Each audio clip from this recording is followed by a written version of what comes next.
section about licking rocks. There are various ways actual geologists use to identify rocks and minerals.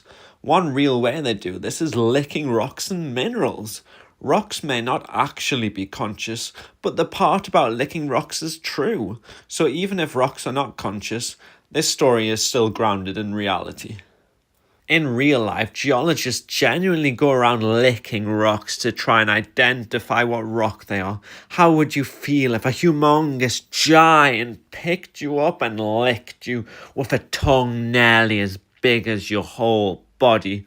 You're a rock, you can't move, you can't talk. It's as if you're paralyzed by fear, like in sleep paralysis, where you're trying to scream as loud as you can, but nothing can come out, and you have no mouth. You want people to come get you, but you can't ask for help. You have to just lay back and take it. You feel trapped in your body, claustrophobic and numb almost. You heave and you hoe, exerting all the effort you can, but you still can't move a millimeter. You push and give it all you can give, nothing. If a human came up to another human and licked them and started stroking them, one of the humans would feel scared, threatened, creeped out, uncomfortable. If a dog came up to a human and started licking them, the human may not mind, or if a human came up to a dog and started stroking the dog might not mind. It's different because dogs are a different species to humans. The dogs are just happy to see you and doesn't know any better. Why would a dog be attracted to a human? There's nothing weird or inappropriate going on when a dog licks a human or when a human strokes a dog.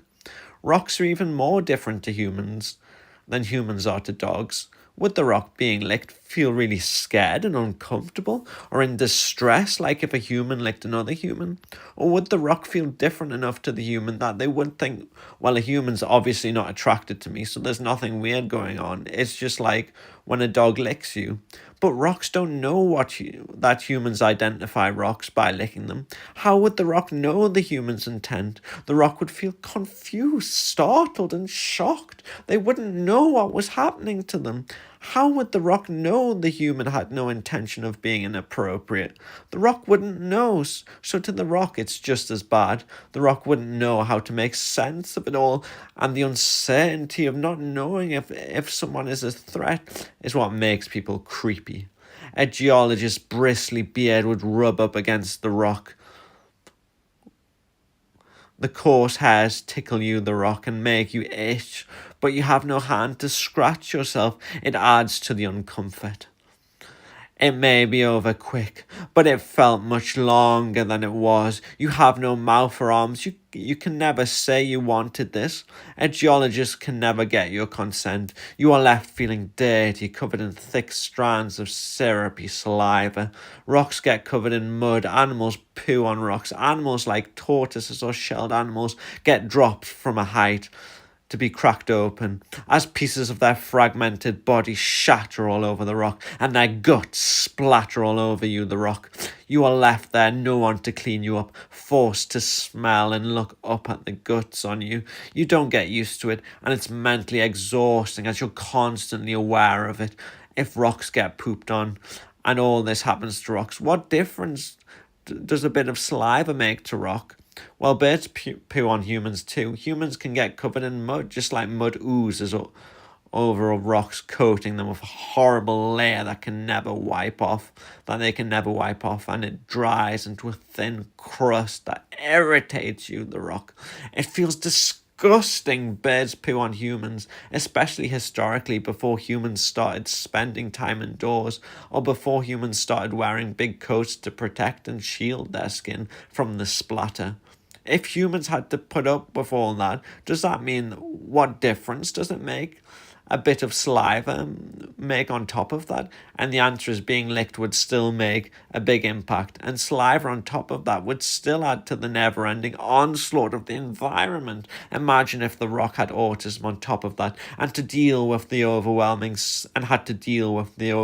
sensory world. The saliva from being licked could tip you into a meltdown. They just want to seek a moment of refuge in the hopes of finally feeling regulated, and then they are licked. They feel constant anxiety and overwhelm, which leads to them feeling irritated. They can't live like this anymore. They just want their nervous system to calm down. They can't move though. They can't withdraw from the situation. They can't speak either. How can they ever communicate their needs? They just have to lay there in their misery. To them, everything is pointless and hopeless. They can't do anything about the situation. They just have to endure their hardship without the hope of it ever ending. Nothing they do ever matters, and they can't feel any joy, pride, or fulfillment from helping other rocks. They can't talk or move. What quality of life is that? When other rocks are defecated on or licked by geologists, the rocks can't support each other. They feel alone and isolated in their trauma. They can never tell another rock. They can never even express how they're feeling.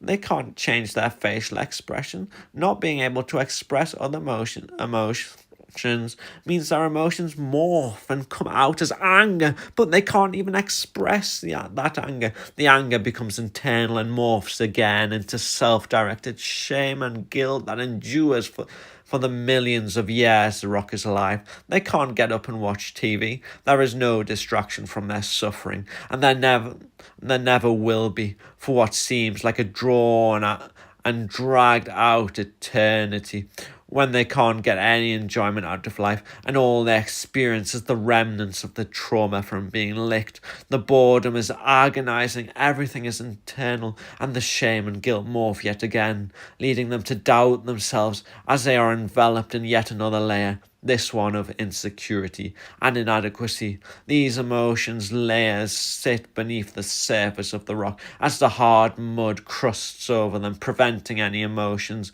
coming out, leaving the shame and guilt to eat the rock up inside, and all the emotions fester up inside the rock, wanting some release, but the mud is so thick, overwhelming and irritating. Their meltdowns are internal. They don't make a scene. They just shut down, where no one can even notice it or ever see their pain. They want to feel understood, but what human would ever give a rock the time of day? In their warped and distorted view of their trauma, at least the geologists licked them. Is that the only way to express affection, the rock thought? Being licked by a geologist was a horrible experience, but their mind was so messed up that the rock thought that was the only experience of connection they'd ever get. Everything was near silent for millions of years, and the silence alone with their thoughts metaphorically killed them. They couldn't keep busy, they couldn't go on no longer, but part of being a rock meant they had no choice, and their being a rock revolved around going on longer and longer and longer and longer and longer. It never ends. The next part is a geology lecture about licking rocks and minerals. The geology information in this next part is all real, so this next part is non-fiction. So the next part is not about rocks being conscious. However, I put the fictional story part before this next part because it would be interesting to imagine what rocks would think and feel. So here's the next part that is now real geology, and you may recognize some of the rocks in my other videos in this next part, like the rock salt and their copper sidekick. I've never been to university, so I'm not really a lecturer though. Warning, drugs.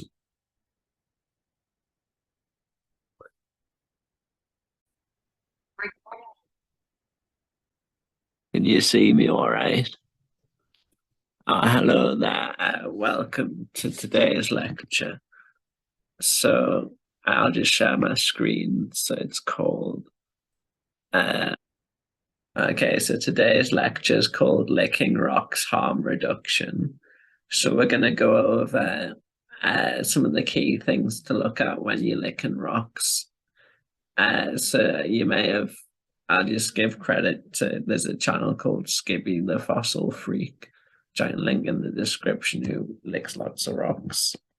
Well, looks like he does anyway. So yeah, that's someone you might want to check out if you're interested in this. But first, I'll say I'd maybe just avoid licking rocks. in general. If you just find them out in the just out in nature, although maybe I'm being too cautious.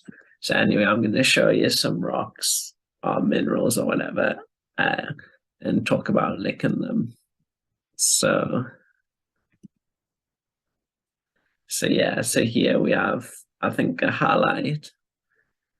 So these taste salty.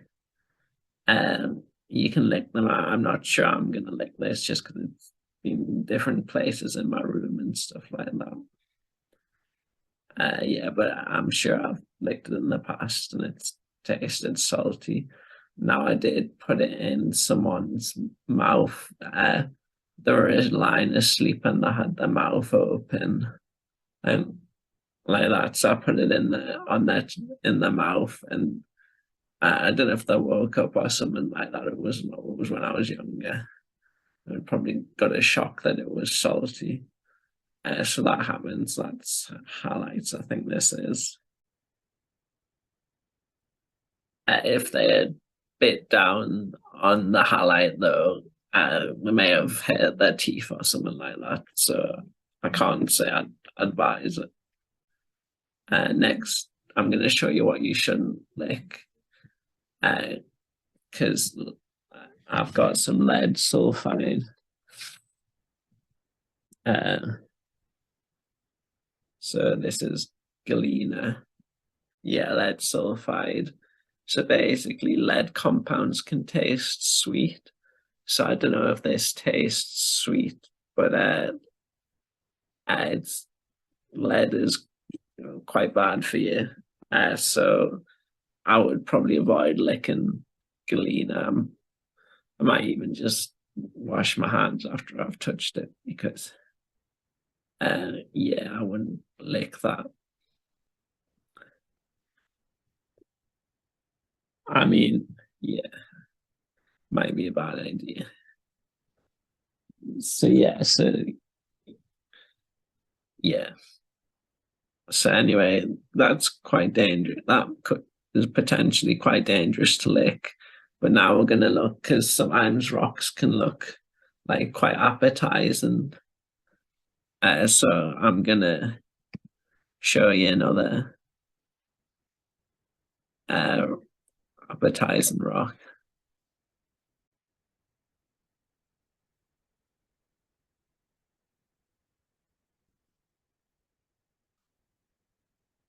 So back to the PowerPoint. So now this rock you can see it's got like lichen on, and it looks, yeah. See, you might think, oh, lichen, it looks like breadcrumbs or like batter or like deep fried, so it might look quite tasty. The rocks, you might want to eat it. So you might think, oh, maybe I can get away with it, just licking the rock or something like that, and it might not be harmful, but actually you need to look closer, because if we do a closer inspection of the rock, I think there might be bird poo on it.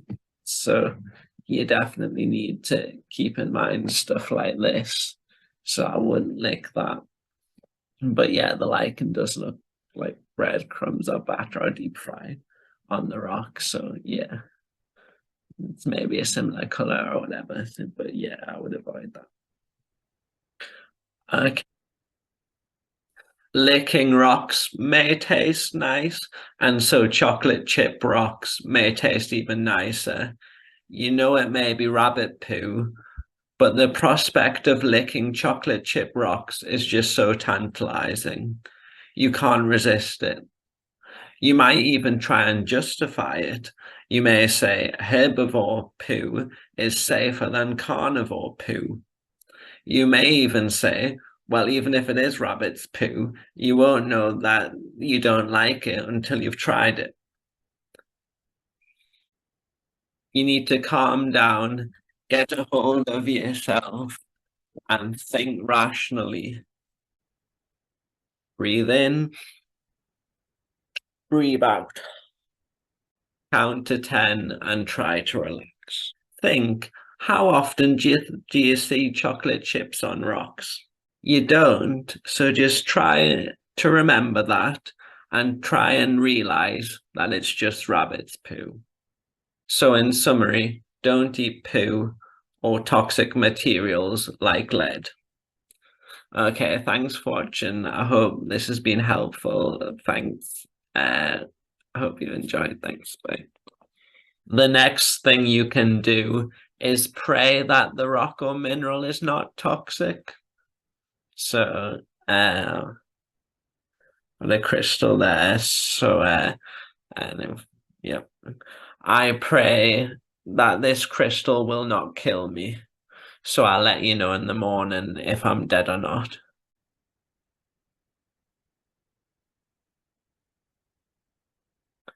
Come to think about it, this crystal looks a bit like an MDMA crystal. Surely not, though. I mean, don't try this at home.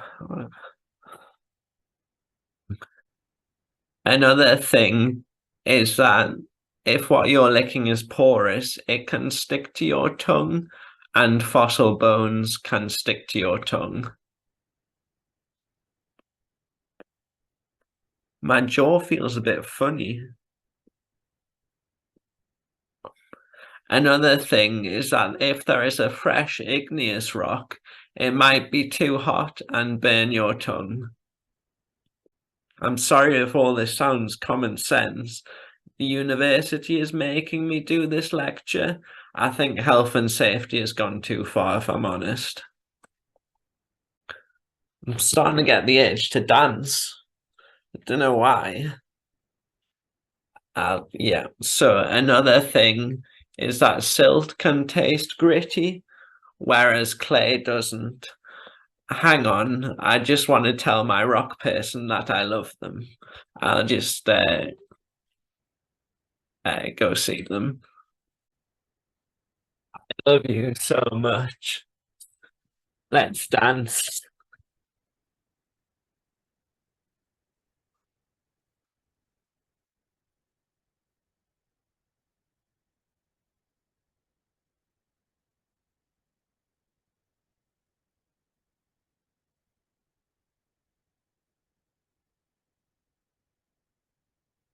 I want to give them lots of hugs.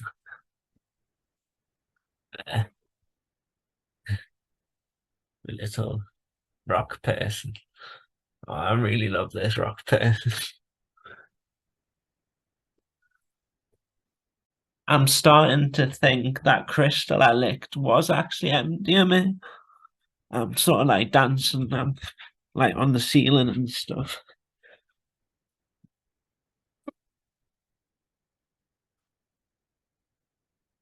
Yeah, so okay,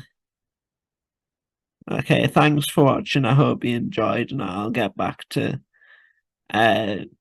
just doing stuff. Okay. Okay, right.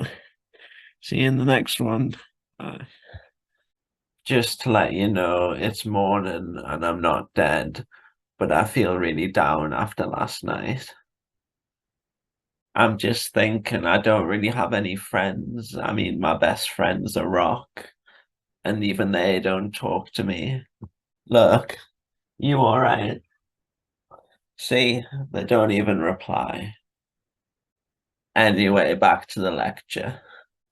Ice can be considered a mineral if it forms naturally. So ice cubes may not be minerals because they don't form naturally. Chewing ice can be bad for your teeth and may be associated with an iron deficiency. Eating ice or inedible objects can come under the mental illness pica or pica, however you pronounce it. So licking rocks isn't necessarily a sign of mental illness, as lots of geologists do this. I wouldn't ingest the rocks, though. Okay, so I hope the university will be happy with this lecture. Okay, thanks. If COVID cases are high, it is advisable to not lick rocks that lots of other people have licked. For example, large gatherings of rock lickers may spread COVID if many people lick the same rock. Now you may be thinking, what if you wash the rock first? Do not cover the rocks you're going to lick in hand sanitizer, though, as ingesting hand sanitizer may be bad for you.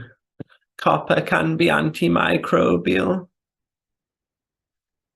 This rock is blue, which makes me think it may contain copper. I'm curious whether copper-containing rocks are safer to lick. I think the copper mineral malachite may be antibacterial, although I'm not a health professional, so bear that in mind. So it's editor me from the future, so just to let you know, don't lick the copper containing malachite, it's poisonous. So you could wear a mask when licking rocks, or that, although that might make things like a bit difficult.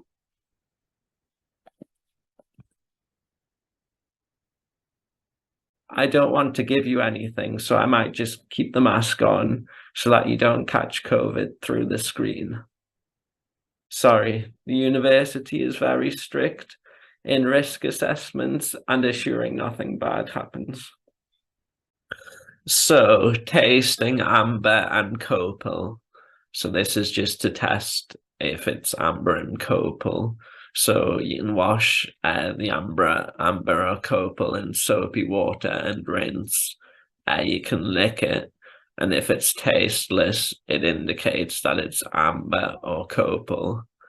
But if there's a chemical taste, it indicates it might be like plastic or synthetic. I'll lick the amber. Come to think about it, this looks a bit like cannabis resin. Hopefully not, surely not.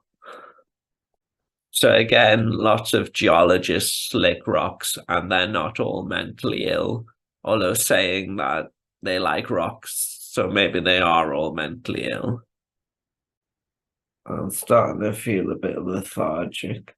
I don't know if I'd be bothered to finish the lecture. Hopefully what I licked was amber and not cannabis resin. Okay, thanks. This lecture isn't really going to plan, so yeah, I don't know what the university is going to think of it. Hopefully I'll still be happy with it. Yeah. Thanks. I'm starting to feel a bit better now, so I'll continue the lecture. So it's funny how some minerals you can actually eat, like grains of salt. It's interesting because salt isn't carbon-based like some other foods. I'm not sure whether it's safe to snort salt.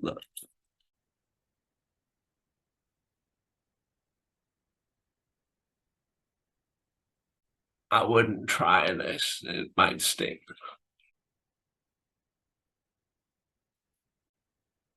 Hold on a minute. This looks like something else. Animals.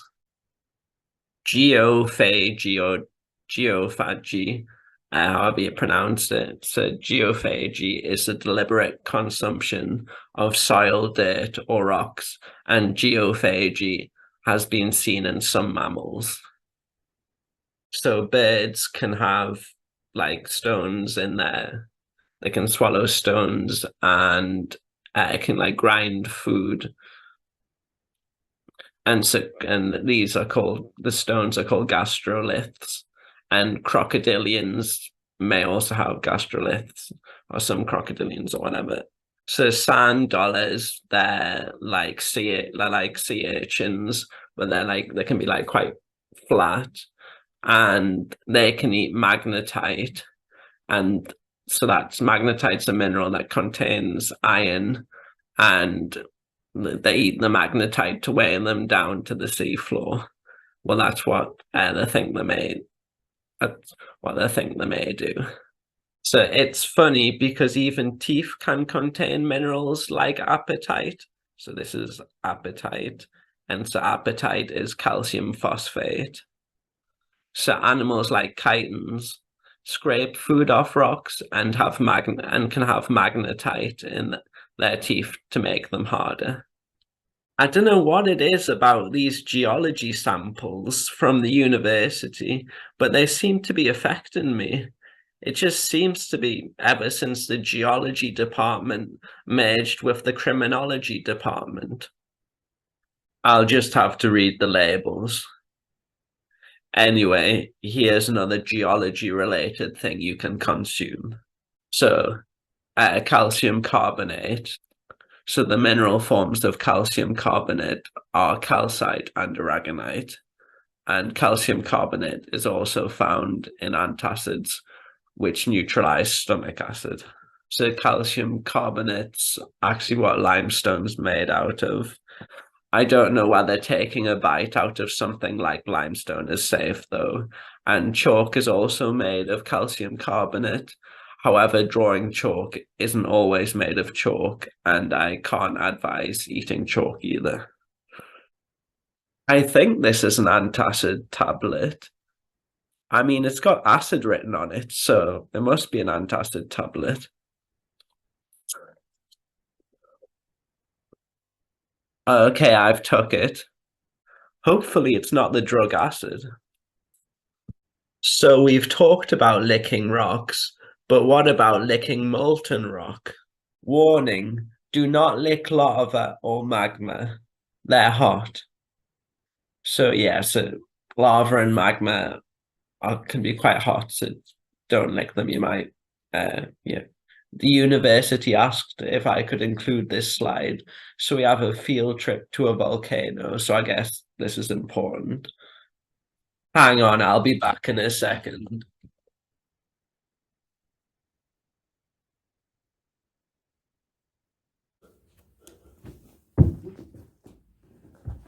I think maybe that tablet was the drug acid. Okay, thanks, bye.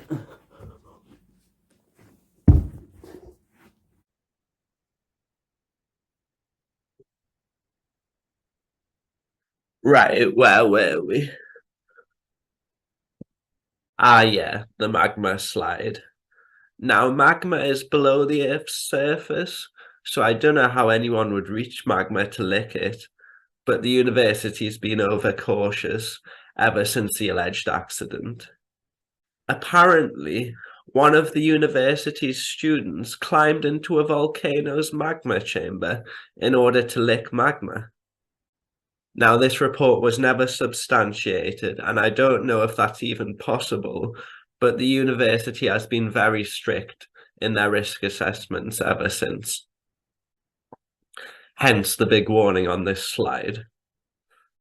Now, apparently, the student didn't realize magma was hot, and they were just wearing shorts and a t-shirt, and so didn't notice the heat. I would advise, though, that you just don't go near lava and magma or magma chambers. I would very strongly advise that.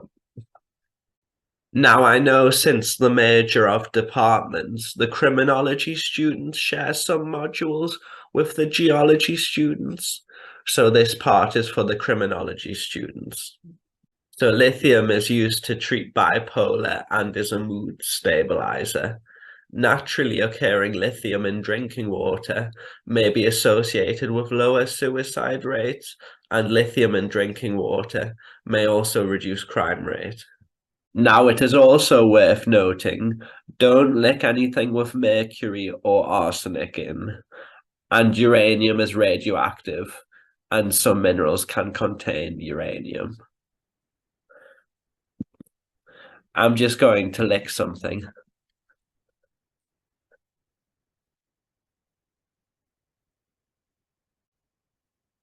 I think that might have contained uranium. Okay, I think I might be glowing green.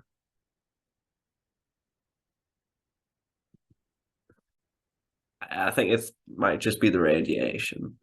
So I think this here, I think it might have like bits of goldeny colored stuff on. I didn't even see that, but the goldeny, but that might, I don't know whether the goldeny stuff's pyrite. And so pyrite is iron sulfide, and it may have a sulfurous it may have like a sulfurous taste or like a sulfury taste or whatever. Okay, thanks for watching. I hope you enjoyed. Like, share, and subscribe. Thanks. I'd just like to say this week I've been emotionally and mentally like all over the place with all the accidental drug use. So I think I'm gonna take a break to work on my mental health. So I think this is the end of the lecture for now. Okay. Thanks.